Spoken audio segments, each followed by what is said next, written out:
hopefully okay, and it's recording. Rightio, so, is that right? Sort of Yep. see everything? Right. Okay, so, first of all, we'll even get your quiz on things. Alright, first of all, Anna, specific gravity, what does it mean? God. Specific gravity, hold on.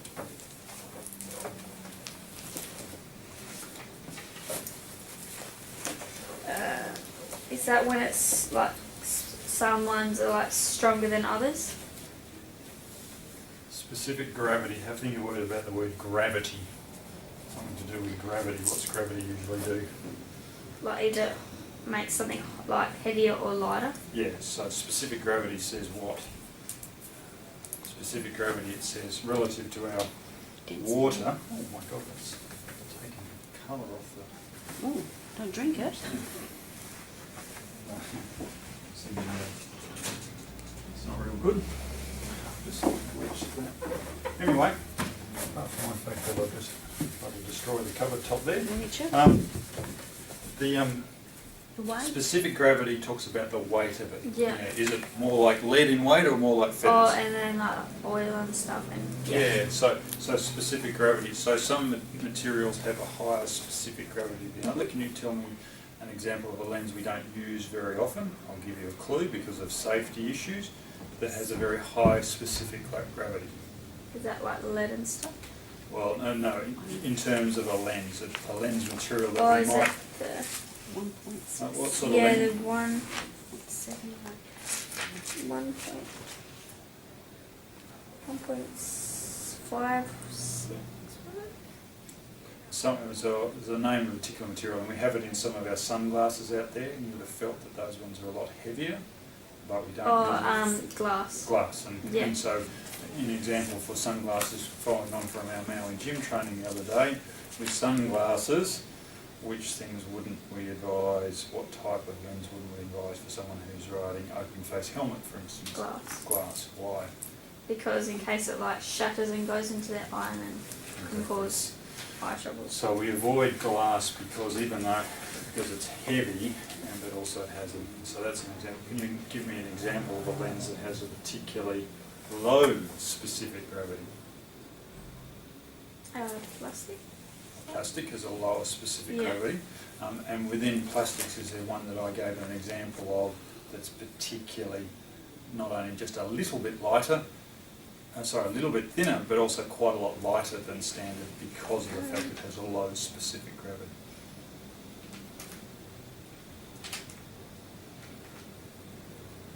What I can't even think.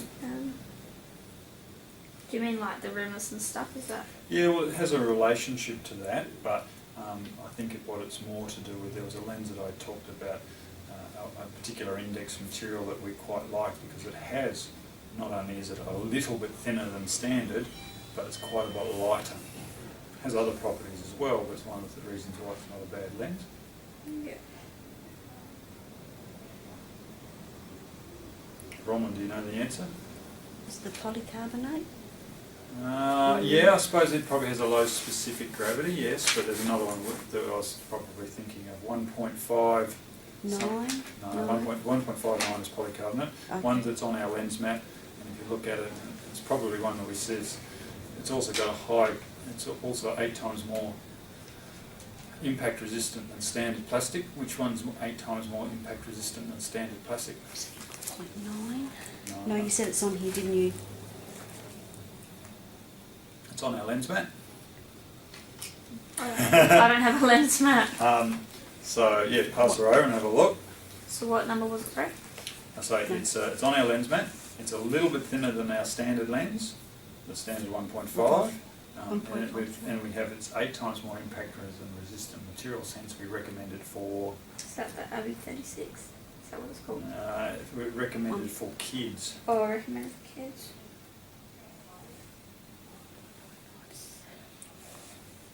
1.53.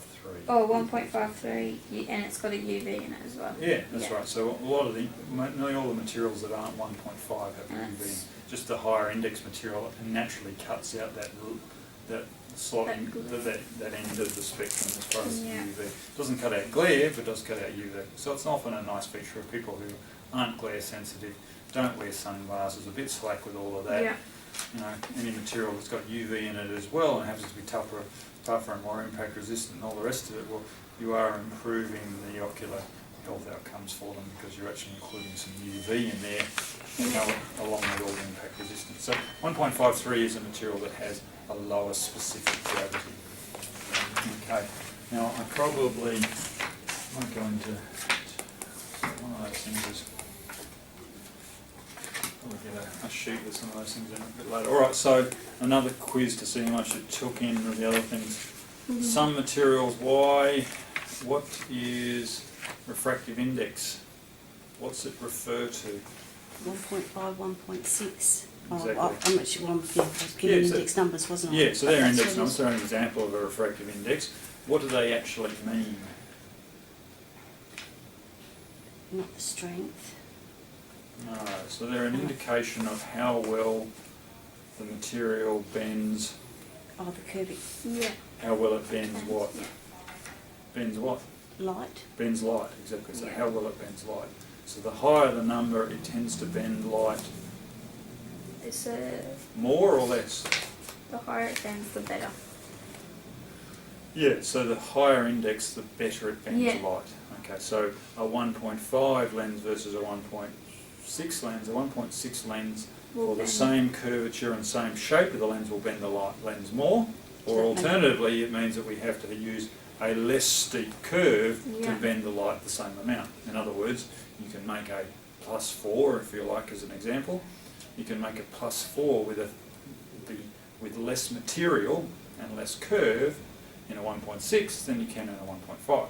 And that magnifies the images. It does. So here's an example of your 1.5 to 1.6. You can see Yeah. it made it a bit Quite thinner. flatter and a bit thinner. And again, examples here. A bit Sorry, straight on the bottom. let's say, so here we've got a 167 for an example, in a minus versus a plus. And you can see how much difference it makes to the thickness of the lens at the edge and also the shape of the curvature. You can sort of see how much depth there was needed, if you like, the depth of the lens. See how that from the front, because again it sits in the frame and it's going to sit a lot further out to the front than those ones. So it's got a different, if you like, profile of how many millimetres it sticks up above the other ones. Okay, does that make Yeah. sense? Yep. So relatively, the index determines relatively whether we can make the lens a bit thinner or not. Okay, so that's another thing we covered. Can you tell me another topic we covered there? Grind. The prisms. Yep, Prisms. prisms. Abbey. Alright, so prism, an example, we use prism just as a thing to describe how abbeys work. Abbeys actually describe how well the lens material creates Clarity. chromatic aberration. Yeah. So if it creates, or how good it is at not creating chromatic aberration, if you like. So the higher the number, the better the material is at keeping the image clean and crisp without colour fringing. The lower the number, the less good it is at creating colour fringing. Now colour fringing is great if we're a jeweller and we're wanting to create rainbows and pretties and sparkles in a gemstone. Not very helpful for us if we're trying to create good clear vision. Okay, so good clear vision is better with a higher Abbey number. You will see your Abbey numbers. Now in our price book, the Abbey numbers are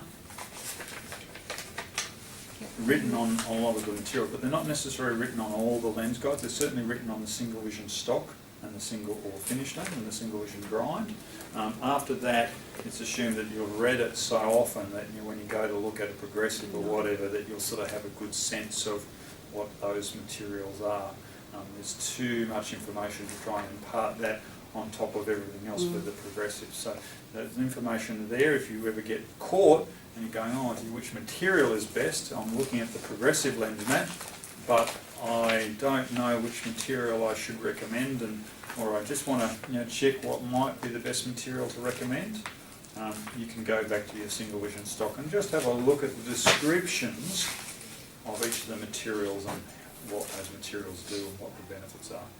So all the benefits that we've described in layman's terms do relate to the technical stuff as well, but which you don't necessarily need to know in depth, but you need to understand how that affects the performance of the lens.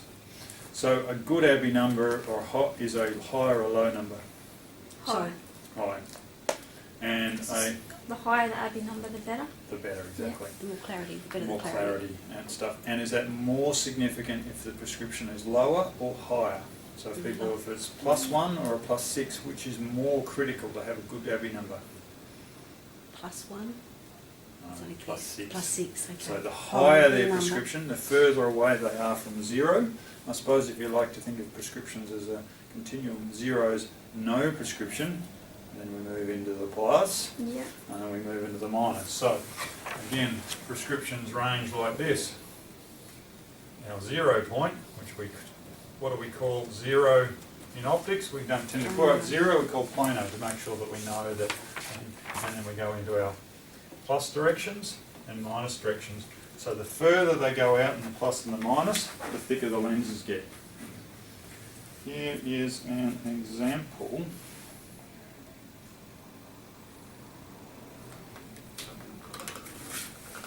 Showing the different thicknesses of a lens. Now hopefully, is that focused on that at all? Can you just look? You can see it, but it's not very close. A bit closer. Yeah, a little bit closer. Yep. Rightio. So if you guys can see it now too, and you can see with that example there, it's showing starting at a particular power. It's starting at, what is that, +0. You can see the form that we use. Even though it's a 0, doesn't mean we necessarily make the lens completely flat.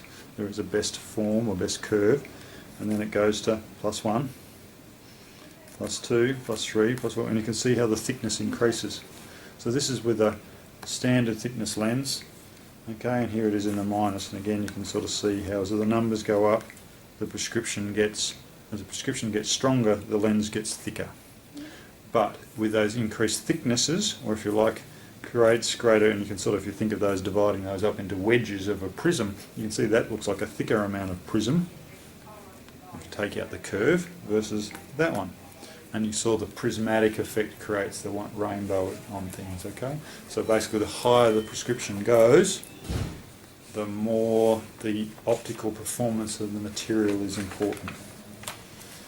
Okay, so you might get away with someone using a material that's not so good, like polycarbonate when it's plano, like we do in a lot of sunglasses, because you know they're safe and impact resistant and all the rest of it. But they might not necessarily get away with it in other materials. Okay, so you need to make sure that we're in more strong prescriptions. Rightio. Does that make sense? Yeah. All right.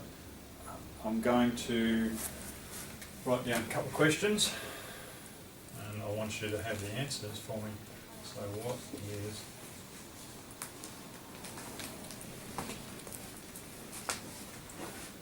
what is the hardness scale? And what does it relate to? And also one thing is, and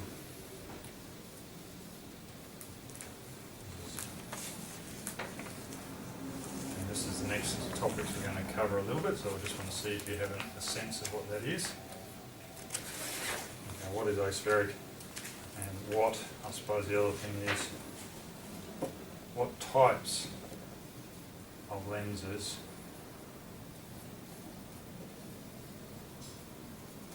are grimed?